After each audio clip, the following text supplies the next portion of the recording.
My god! Tony! The horror gaming community has been eating well this year. Not only are we getting great horror games created by indie developers when Unity isn't fucking them over, but AAA developers somehow cracked the code by reimagining great games in a way where new fans are happy and older fans are too. But today we're talking about a fun fan game that Nickelodeon themselves don't want you to play. If you couldn't guess from the cold open, we're talking about Sinister Squidward. Created by Rinbash, Sinister Squidward was released on itch.io for the price of whatever you wanted. So you could have either snacked it for free or paid the creator $1 or $2. I remember seeing it while doom scrolling on TikTok one afternoon, and I knew that I had to play it. Thankfully, I didn't delete the game file because I wouldn't have been able to make this video. I doubt Viacom will slap me around, but to be safe, I added a filter to the footage because it's spooky time and nothing's scarier than YouTube's copyright system. Before the game begins, we get a message from the creator themselves, and they say, "Get ready for some bikini bottom shenanigans." This work is a comedic parody of the beloved SpongeBob franchise, which is owned by Viacom International Incorporated. Note that I do not own any rights to the characters depicted in the game, so don't sue me, Viacom. We'll put a pin on this. This game was crafted with the love and the Unity engine over the course of 3 months. It's all in good fun, so please don't take any of the themes depicted too seriously. If you're easily offended, maybe try playing a game where you can't see a starfish getting cut in half. We grew up with horrific and out-of-pocket fan theories. I doubt anyone would really be that offended. Squidward's suicide was even referenced in a SpongeBob episode. I mean, it was deleted later, but still. I hope you enjoyed playing it as much as I enjoyed creating it. Have fun, Rinbash. I don't know about you guys, but this game sounds like a fun time. So let's jump into Sinister Squidward. The game starts with, okay wait, I gotta find a way to explain the plot of this game without getting slapped around by YouTube. So Squidward wakes up one morning and he's tired of his circumstances. So he decides to vent out his frustrations by 1v1ing people in the Krusty Krab server and then game ending himself in Minecraft. Okay, I think I'm safe for now. We finally get control of Squidward and you're overseeing the Krusty Krab. You can start throwing Krabby Patties at the customers and that kills them. They ragdoll and everything. These must be a reference to the Nasty Patties, but that's just speculation on my part. So far it's not too bad. I wonder where SpongeBob is. Let me just look behind me and...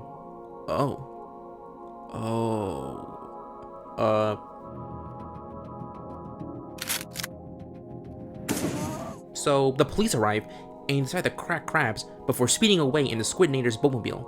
You enter the kitchen and SpongeBob isn't there. Odd. The door to Mr. Krabs' office is locked, so you have to look around for a key to confront the cheap crustacean. It seems that SpongeBob is a huge fan of Paul W.S. Anderson's Mortal Kombat movie and Terminator 2. He probably took the day off to play Mortal Kombat 1, but SpongeBob seems like a Nintendo fan, so he's probably playing the Switch version. Sucks to suck, loser. It's also pretty funny that we see screen grabs from the show in random places, but they make enough sense to be funny. Considering the circumstances, that's pretty neato. We open the fridge and grab the key to Mr. Krabs' office. We enter the office and he's out of sight. Where did that crab go? Look at that portrait. Him and his bag of money. That bastard. The music is weirdly epic, very bank heist core.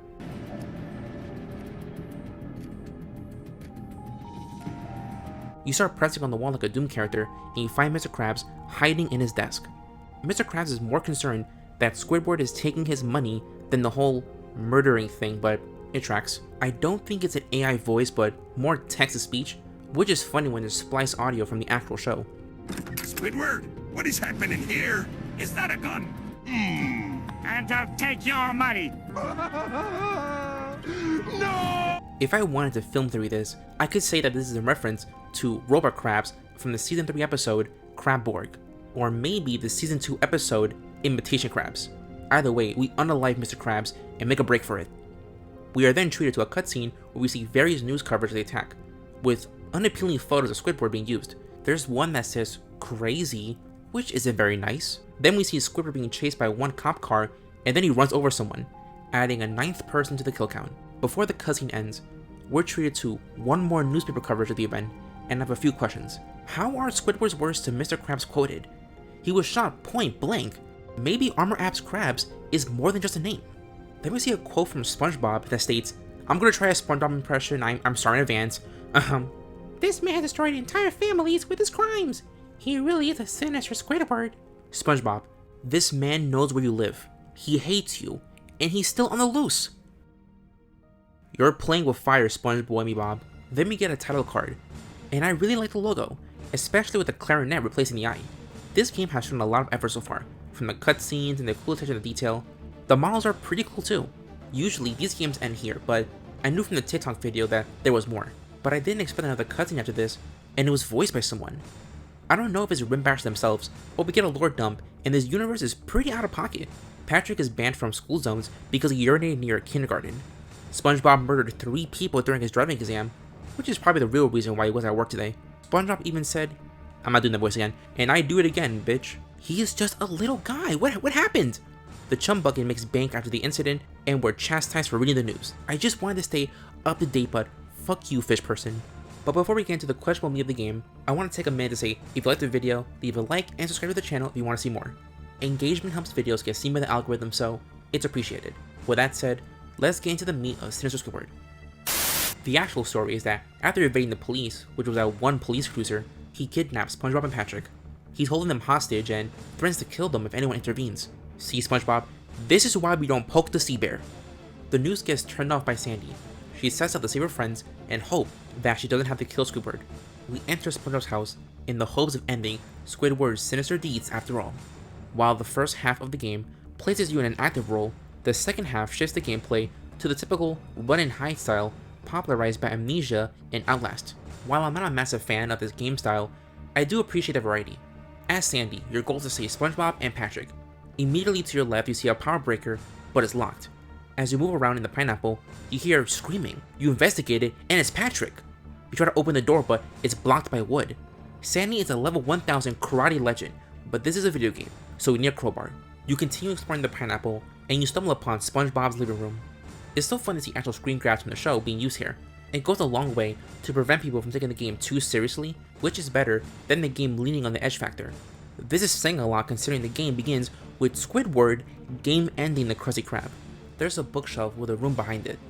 If you try to interact with it, nothing happens. Keep that in mind. The next room over is SpongeBob's bathroom, and for some reason there's a crowbar. But it doesn't matter.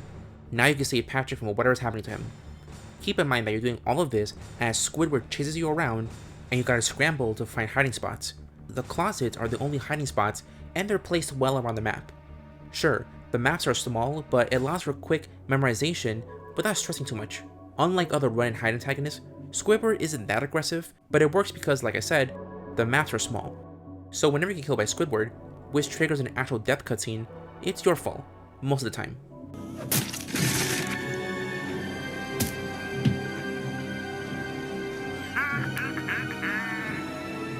Squidward isn't that scary because it's Squidward, but the model and lighting work in the setting.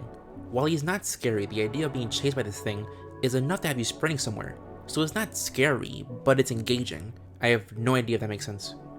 So you remove the wood blocking the door, and you see Patrick being sliced into by an automated saw. Remember that locked power breaker from the beginning? Run back there and break the lock with a crowbar. Once you turn off the power, the machine blows up, and Patrick shrugs it off. He then says this. Finally, I'm free! I got circumcised again. I didn't expect a reference to Ultimate Cartoon Fighting, but it's good to know that Rick's safe. Now we have to escort Patrick to the exit. The AI isn't that bad, but there are times when Patrick is either too slow or gets stuck somewhere. Thankfully Squidward isn't around for this part, but the atmosphere is still tense here.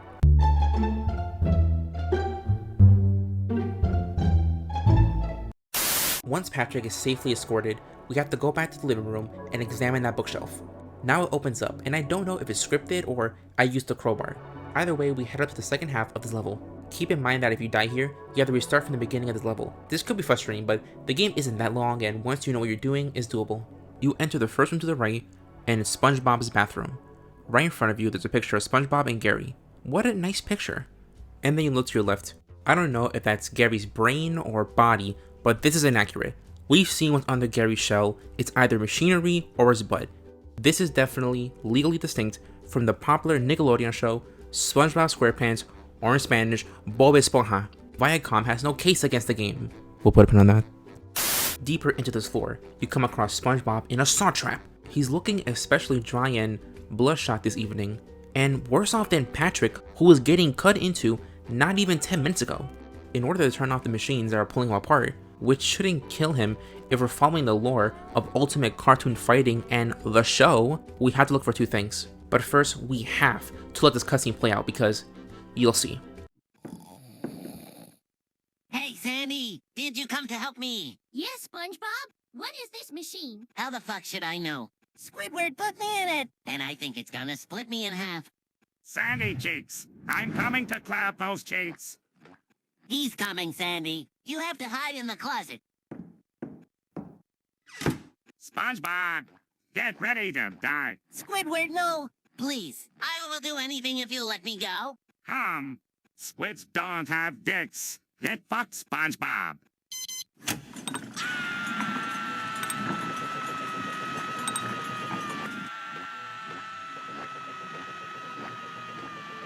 For once, I have nothing to say. These cutscenes once again tone down the horror in a way that's not to be taken too seriously. Crude, sure, but it's not being overly edgy and stuck in the 2010s. I also like how Squidward's using a multimedia remote to turn on the machine. There are stock assets all over the game, but it always makes these horrific scenes not serious in all of the best ways. After coming out of the closet, we take time to examine the machine that's stretching SpongeBob out. Wait, that came out wrong.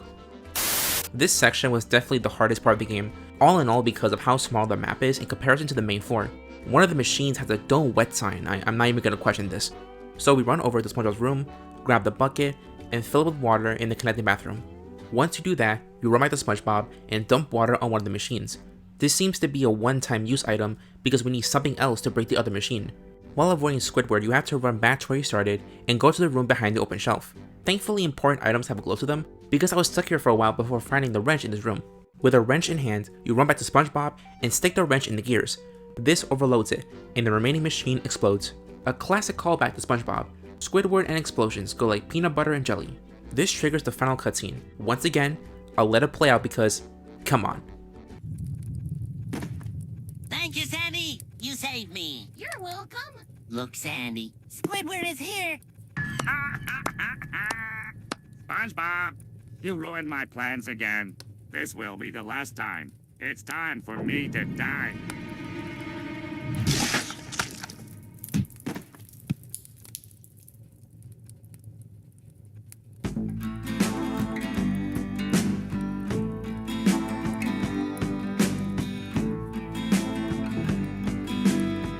The end. Well, Sandy, at least you didn't have to kill him. Also, I hope that song at the end doesn't land me a copyright claim. Editor Dave will let you know. Also, the reporter in the cutscene was played by Lex Seja. They did a great job. Sinister Squidward was a fun shitpost, and it had a lot of heart and effort that blew me away, in spite of how short it was. I didn't expect a logo, cutscenes, and an over-the-top style of humor, especially with how the game begins. I don't really play fan games or games on itch.io, so maybe this is a common level of quality, but either way, I had a great time, and I always default to playing it whenever I'm bored. But let's address the title of the video. Parody/fan games are usually okay, but some companies will nuke anyone who dares to use their copyrighted material for the funny. One of these companies is Viacom, and they DMCA'd the game, which got removed from itch.io. The game survived for a while and YouTubers made let's plays about it. However, according to the YouTuber The Remster, the game had ads running on YouTube, so I wonder if that was where Viacom drew the line and proceeded to sit the lawyers on the game. So sadly, I can't recommend the game because there's nowhere to get it that I know of, but I highly recommend checking out Rinbash's itch.io page, which will be linked in one of the cards above me and in the description below. If this was a proof of concept for whatever they can do, I'm excited to check out what they do next. Rinbash, if you're seeing this and want to do an interview about your experience with Viacom and what games you plan to make next, my DMs are open on Twitter. I'm not calling it X. Overall, the game was fun, short, and to the point, with tasteful unhingedness that saved it for being another edgy game using a popular cartoon character. Sinister Squidward gets a 3.5 out of 5. You know, I wonder what's on SpongeBob's TBR. Thanks for watching. If you have any topics you want me to cover, leave a comment down below. I'd like to thank my patrons, LeoCrit and RetroBoy for supporting the channel, and for $1 a month, your name will show up right here. If we get to 5 patrons, I will subject myself to 50 Shades of Grey, the novel, either as a full review or a reading of a spicy scene. Love you guys, and shamalamoomoo.